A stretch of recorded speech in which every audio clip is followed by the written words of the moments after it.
Hi everyone, Drecky here, and today I am reviewing the Nikon A900. When I first saw this camera I thought, this is too good to be true. Nikon had barely implemented 4K in their Pro DSLRs at that point, let alone a budget compact camera. Well, I'm here to tell you that in some ways it is too good to be true, and while the A900 is a decent starter camera for 1080p, calling it 4K is a little bit of a stretch. It's more of a marketing thing than an actual usable resolution. Now, I do want to preface this review by saying that this camera isn't awful and it'll definitely work for some people. Many of you will likely love it here, and that's great if it works for you. That's the important part. I just want potential buyers to be aware of the criticisms I had. If you think I'm being overly critical of a $400 camera, it's because I think a lot of new content creators will see this camera that says 4K and then purchase it and later find themselves held back by its limitations and just end up frustrated once they discover that it can't do some simple and necessary things, such as setting a custom exposure while filming. There are a few good things about this camera, which I've listed here, but in my opinion, there are just too many drawbacks that come with this camera to justify its mid-tier price. The handling of this camera is more or less like any other point and shoot I've used. All of the buttons do what they say on them, and I'm gonna mostly skip this section. It's a little bit sluggish in menus at times, but other than that, nothing really stands out as good or bad in any way.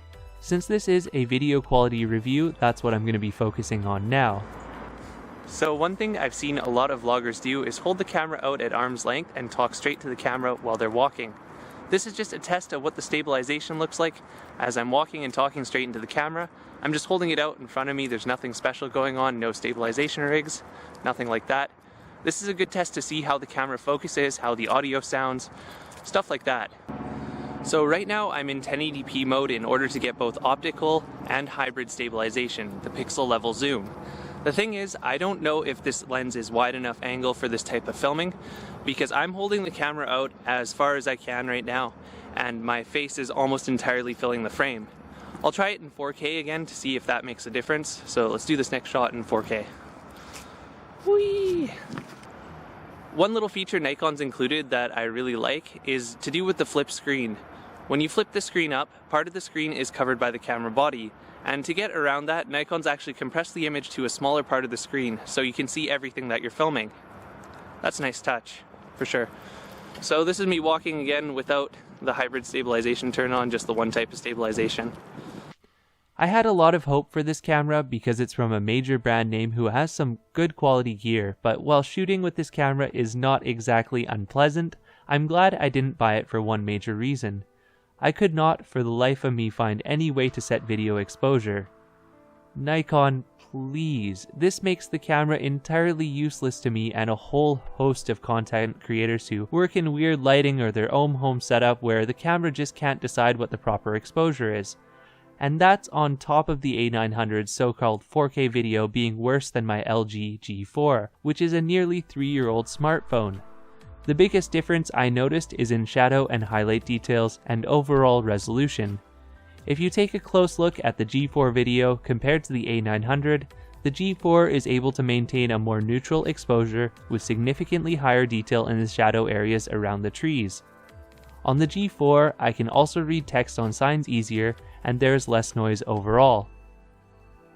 Over the last year, I've reviewed a lot of cameras from Chinese brands, and there is one rule.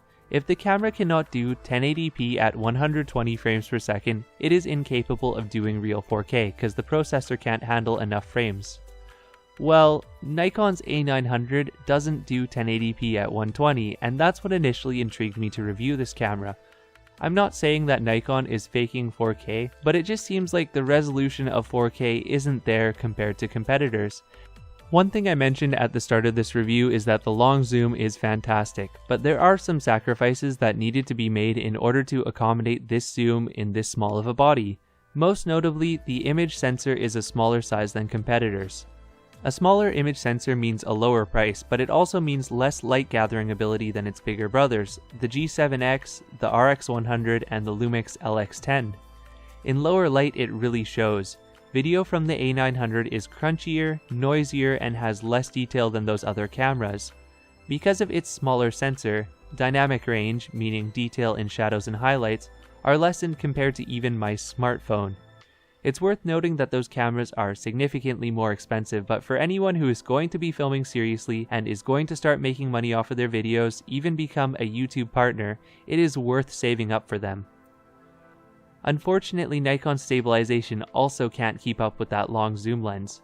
When zooming in, it appears choppy and bumpy, and there's only one zoom speed. You can't go a slower zoom or a faster zoom, and that's going to hold back some creativity as well. But all that aside, the most baffling thing about this camera is that it's clearly targeted towards content creators with a flip-out screen and advertised video capabilities, but Nikon has omitted a key feature. Maybe I missed it buried in the menus somewhere, and even after reading the manual and doing a fairly intensive web search, I couldn't find it. There's no way to manually set video exposure. That's a huge oversight on their part. For example, I do unboxing videos on a white background, and while the camera sees white, it makes the video darker to compensate, which is not at all what I want, and there's no way to adjust that. There's no way to offset the exposure, nothing. You're stuck with what Nikon has decided is good for you, and quite often I found it was not the best the camera could perform.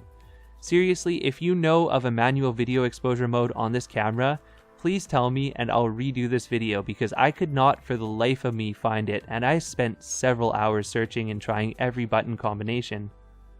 In the end, no, I would not recommend the Nikon A900. While there are a lot of things I like about the camera, the compromises Nikon has made to meet this price point are just too much.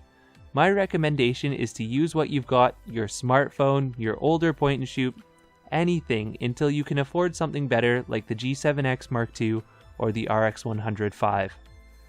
Thanks for watching. If you have any questions, please leave them down below.